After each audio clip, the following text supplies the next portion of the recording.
Probably not what you expected to see. This is the Chicago Pier Street Circuit, available in NASCAR '09 for the Xbox 360 and PS3. You unlock this track not through DLC, but by going into the cheat code menu and typing in Walmart every day.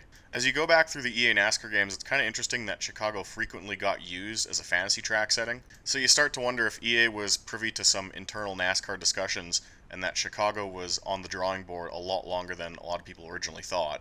Thankfully, this is not the layout that got used because this is one of the worst racetracks I've driven in any game potentially ever. I'm driving this with all assists turned off, manual transmission, the veteran setup, and the Xbox 360 wireless speed wheel.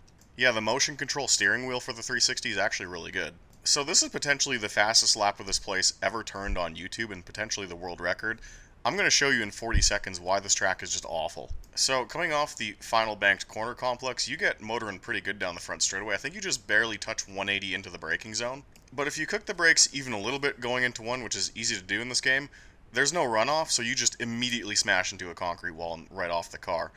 The entire turn 1, 2, 3 complex is a decreasing radius corner, so you end up just rolling through it, and because it's not banked at all, you nuke the right front tire. Then on exit, there's that beautiful 45-degree angled wall, which is your clipping point on corner exit coming out of the right-hander, so you almost right off the car again.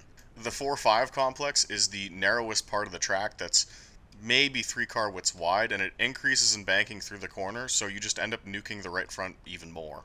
Check out the pit entry. Nobody's going to make that corner at speed, and already we've completed a lap. So we're starting the flying lap here. It was a 44.029.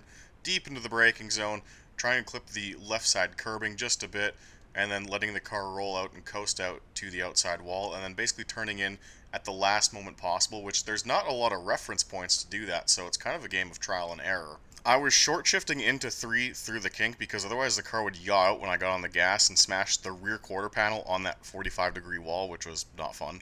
Obviously you get time to breathe going down the backstretch, but going into the bank corner I found braking at the 400 board was okay, and then just letting the car roll up the banking and building momentum coming back down through, I guess this would be turn 5.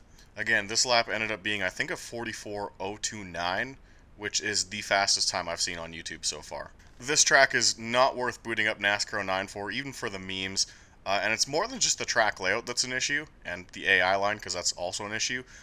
There's a landmine in the track mesh coming to the start-finish line, which I hit while I was on a flyer, and just completely destroyed the car. Like, this was comical. But yeah, I hope you enjoyed this, like, small piece of NASCAR gaming trivia.